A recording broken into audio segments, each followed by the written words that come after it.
Here's one example of how an unhealthy customer experience ecosystem plays out. Charter Communications small business customers were struggling to install the company's new and improved software on their routers.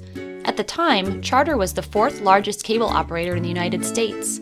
These small business customers bought and paid for the router software, confident that it would work. They were surprised and disappointed to find that it didn't. As unhappy as that left them, Charter's technical support specialists were even more frustrated. They had the skills and tools needed to fix the software problem, but doing so would require them to touch their customers' routers. They weren't allowed to do that because those routers had been purchased from third parties, and a company policy prohibited the techs from touching customer-owned hardware. The support specialists had to follow the policy, even though it left them feeling miserable. John Beerer, Charter's new Senior Vice President of Customer Experience, was determined to resolve the situation. He mapped each step of the customer's journey, listing each Charter employee, process, and system customers touched along the way, either directly or indirectly.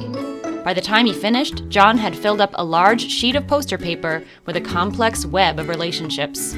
To help make sense of it, John color-coded each step of the journey, placing a green dot on the steps where people in the diagram were happy, and red dots to indicate where people were unhappy.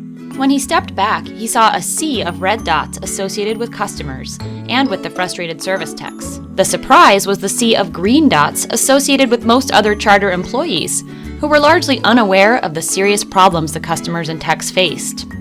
The small business sales reps were happy because they got their commissions paid based on sales, not installations, even though they'd contributed to the problem by not communicating tech requirements during the sales process.